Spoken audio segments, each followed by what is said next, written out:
Chapter 26.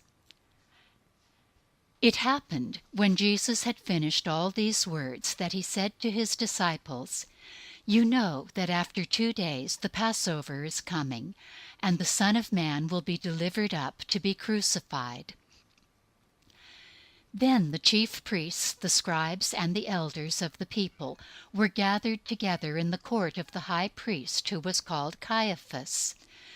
They took counsel together that they might take Jesus by deceit and kill him. But they said, "Not during the feast, lest a riot occur among the people."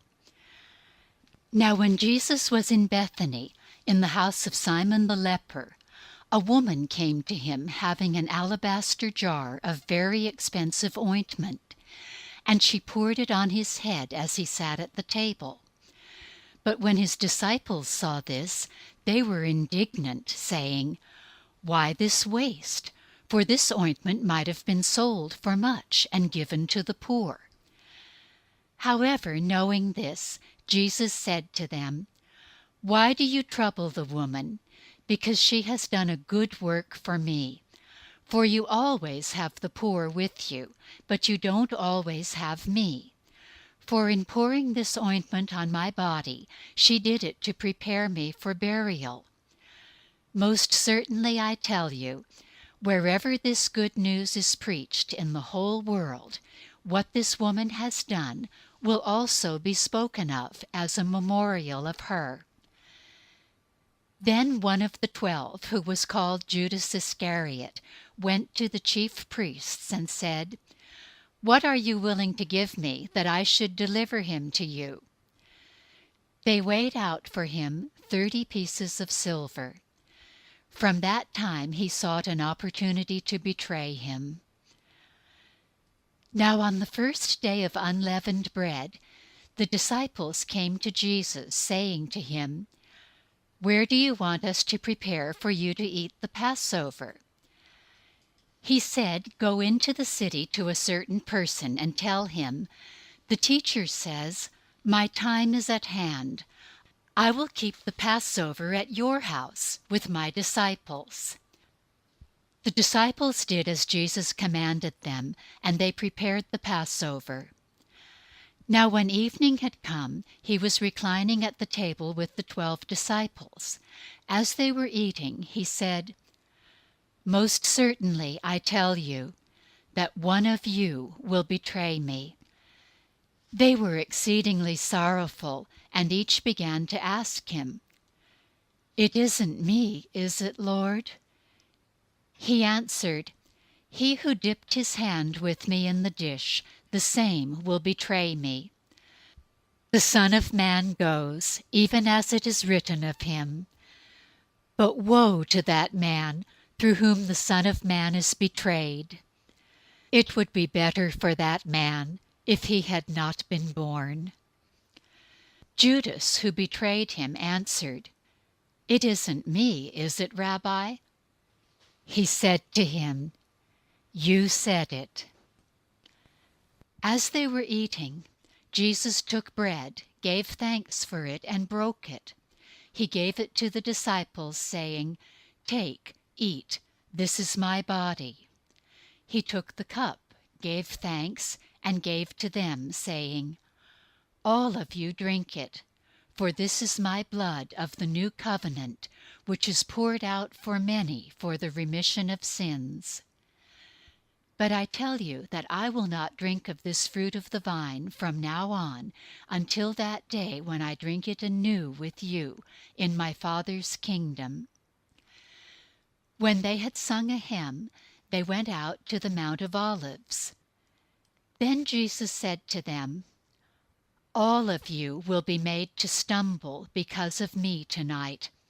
For it is written, 'I will strike the shepherd, and the sheep of the flock will be scattered.' But after I am raised up, I will go before you into Galilee." Then Peter answered him, "Even if all will be made to stumble because of you, I will never be made to stumble." Jesus said to him, "Most certainly I tell you that tonight, before the rooster crows, you will deny me 3 times. Peter said to him, even if I must die with you, I will not deny you. All the disciples also said likewise. Then Jesus came with them to a place called Gethsemane, and said to his disciples, sit here while I go there and pray. He took with him Peter and the 2 sons of Zebedee, and began to be sorrowful and severely troubled. Then he said to them, my soul is exceedingly sorrowful, even to death. Stay here and watch with me. He went forward a little, fell on his face, and prayed, saying, my Father, if it is possible, let this cup pass away from me. Nevertheless, not what I desire, but what you desire. He came to the disciples and found them sleeping, and said to Peter, what, couldn't you watch with me for 1 hour? Watch and pray that you don't enter into temptation. The spirit indeed is willing, but the flesh is weak. Again, a second time he went away and prayed, saying, my Father, if this cup can't pass away from me unless I drink it, your desire be done. He came again and found them sleeping, for their eyes were heavy. He left them again, went away and prayed a 3rd time, saying the same words. Then he came to his disciples and said to them, sleep on now and take your rest. Behold, the hour is at hand, and the Son of Man is betrayed into the hands of sinners. Arise, let's be going. Behold, he who betrays me is at hand. While he was still speaking, behold, Judas, one of the 12, came, and with him a great multitude, with swords and clubs, from the chief priests and the elders of the people. Now he who betrayed him gave them a sign, saying, whoever I kiss, he is the one. Seize him. Immediately he came to Jesus and said, Hail, Rabbi, and kissed him. Jesus said to him, Friend, why are you here? Then they came and laid hands on Jesus and took him. Behold, one of those who were with Jesus stretched out his hand and drew his sword, and struck the servant of the high priest, and struck off his ear. Then Jesus said to him, Put your sword back into its place, for all those who take the sword will die by the sword. Or do you think that I couldn't ask my Father, and he would even now send me more than 12 legions of angels? How then would the Scriptures be fulfilled, that it must be so? In that hour Jesus said to the multitudes, Have you come out as against a robber with swords and clubs to seize me? I sat daily in the temple teaching, and you did not arrest me. But all this has happened that the Scriptures of the prophets might be fulfilled.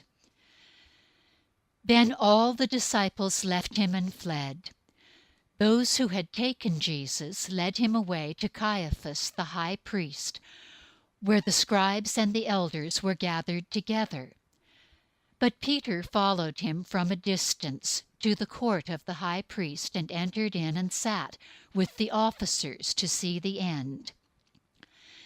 Now the chief priests and the elders and the whole council sought false testimony against Jesus, that they might put him to death. But they found none. Though many false witnesses came forward, they found none. But at last 2 false witnesses came forward and said, This man said, I am able to destroy the temple of God and to build it in 3 days. The high priest stood up and said to him, "Have you no answer? What is this that these testify against you?" But Jesus held his peace. The high priest answered him, "I adjure you by the living God that you tell us whether you are the Christ, the Son of God."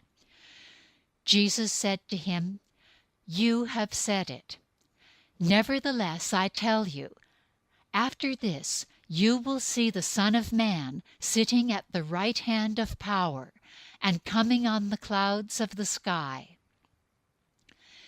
Then the high priest tore his clothing, saying, "He has spoken blasphemy. Why do we need any more witnesses? Behold, now you have heard his blasphemy. What do you think?" They answered, "He is worthy of death." Then they spit in his face and beat him with their fists, and some slapped him, saying, "Prophesy to us, you Christ. Who hit you?" Now Peter was sitting outside in the court, and a maid came to him, saying, "You were also with Jesus the Galilean." But he denied it before them all, saying, "I don't know what you're talking about."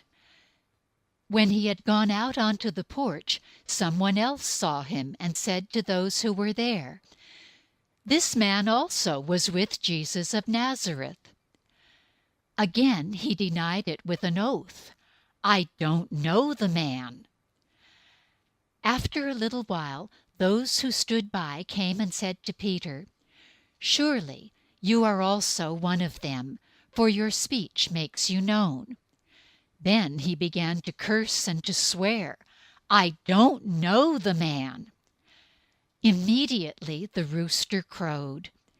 Peter remembered the word which Jesus had said to him, "Before the rooster crows, you will deny me 3 times." He went out and wept bitterly.